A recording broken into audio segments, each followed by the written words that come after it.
Once upon a time in a faraway land, there were 3 billy goats, Little Gruff, Middle Gruff, and Big Gruff. Now, these weren't your ordinary goats.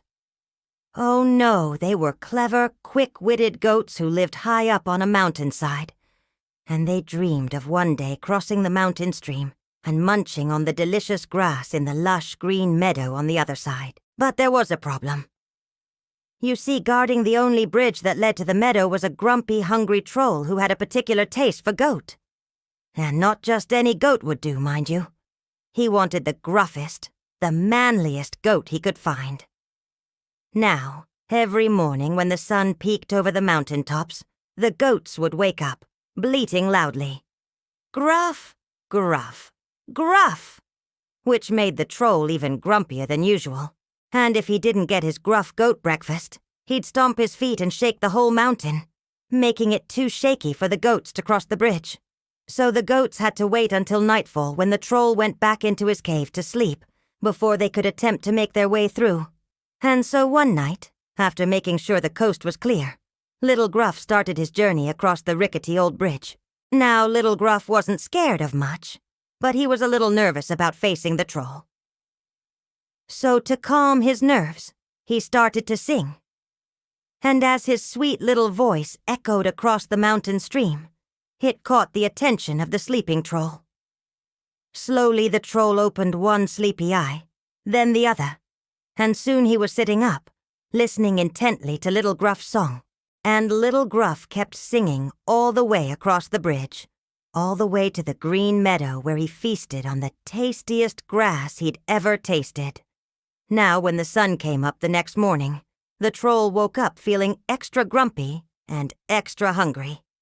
And when he heard those annoying gruff, gruff, gruff echoing across the mountain, he got up, shook the mountain, and waited impatiently for the goats to start crossing the bridge. And when Middle Gruff came along, he wasn't going to let him pass without a fight. "Halt, goat!" the troll roared. "I want a gruff goat, and you're just a middle goat." "Oh, don't be silly," said Middle Gruff, trying to keep his voice steady. "I may be just a middle goat, but I'm also a clever goat, and I have a riddle for you." The troll, always eager to show off his brain power, puffed out his chest and said, "Bring it on." So Middle Gruff asked, "What has an eye but cannot see?" The troll thought long and hard. He scratched his beard and scratched his belly, and finally triumphantly shouted, "A needle." "Correct," said Middle Gruff, and trotted right past the surprised troll, all the way to the luscious green meadow. The troll stood there dumbfounded as Middle Gruff joined Little Gruff for breakfast. Now the troll had been tricked twice, and he was furious. When the sun set and it was safe to cross the bridge again, Big Gruff came skipping along, humming a happy tune. The troll, still fuming, shouted, "Stop, goat! You're going to be my gruff goat breakfast." Big Gruff stopped and stared at the troll in disbelief. "Are you serious? You want to eat me? You don't even know me." The troll crossed his arms and grumbled, "That doesn't matter. I want a gruff goat, and you're the gruffest goat I've seen yet."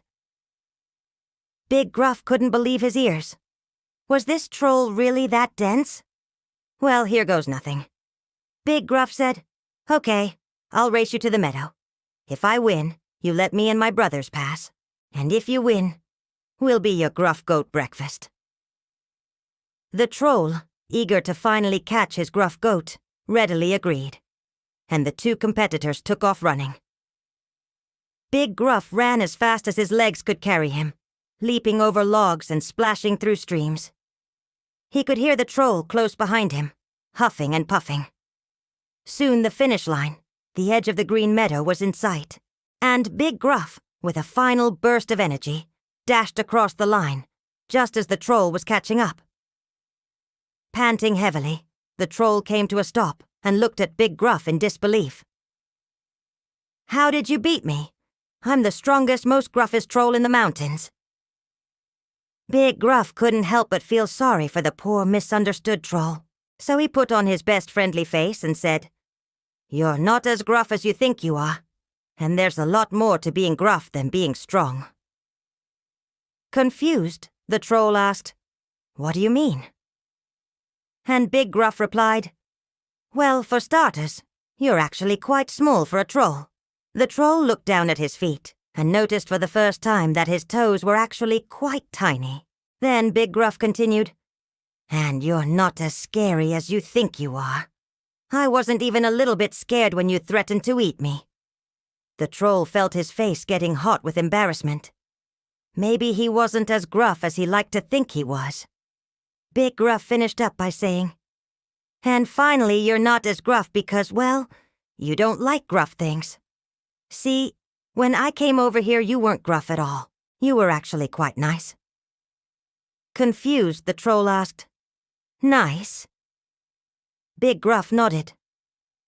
"Yeah, you asked me how my day was, and you asked me where I was going and what my favorite color was. You were being super friendly, but then when I told you my favorite color was gruff green, you completely lost it.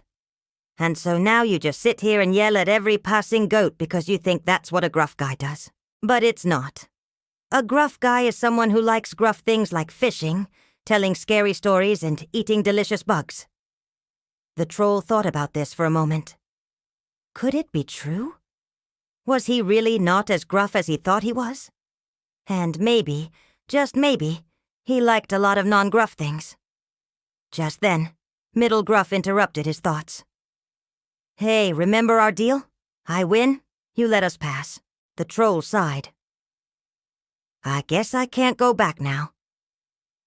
He looked at the three goats and said, "Okay, you win. You may cross my bridge whenever you want." And from that day on, the troll and the goats became the best of friends. They'd spend their days fishing and telling spooky stories, and their nights eating bugs and munching on the delicious grass in the green meadow.